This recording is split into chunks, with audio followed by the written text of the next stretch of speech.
Arredor das 11 da mañá, estes peregrinos chegaron á meta. Son todos eles membros de FEAFES, a federación que agrupa a usuarios e familiares de persoas con enfermidades mentais de Galicia.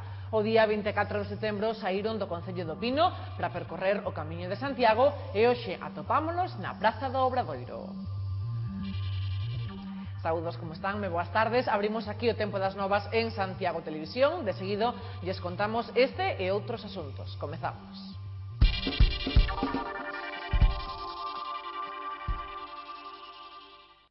O número de peregrinos que veñen a Santiago segue batendo récords e esta semana, e esta mañá, a Praza do Obradoiro recibiu a uns moi especiais, un grupo de persoas con enfermidade mental e as súas familias que viñeron percorrendo o camiño para amosar á sociedade a cara máis positiva desta enfermidade.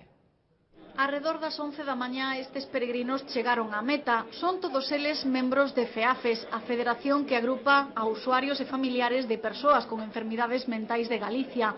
O día 24 de setembro saíron do Concello do Pino para percorrer o Camiño de Santiago nunha iniciativa que levan realizando dende hai 5 anos con dous obxectivos: amosar a cara máis positiva da enfermidade e aproveitar o carácter rehabilitador que ten o camiño. Una de cada 4 personas en los países occidentales pues padece o va a padecer en su vida algún problema de enfermedad mental. Normalmente la imagen que tenemos de estas personas tiene que ver, normalmente salimos por lo negativo. Pretendemos realizar un acto como este del Camino de Santiago, que es algo representativo de Galicia y es algo que nos distingue y que cara afuera internacionalmente y también interiormente nos une. Pues pretendemos realizarlo para dar una imagen positiva de ellos. Todos los participantes se amosaron contentos por teren rematado con éxito esta experiencia, que recomendan a todas las personas que sufren alguna enfermedad mental.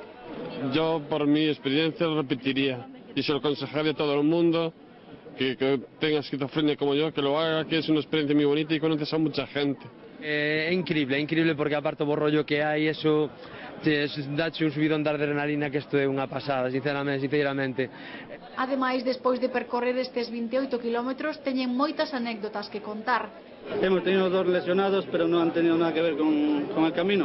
Incluso nos paramos a echar una pachanga de fubito una tarde y debido a eso uno se torció un tobillo, otro se rompió una uña y hemos tenido que traerlos en coche.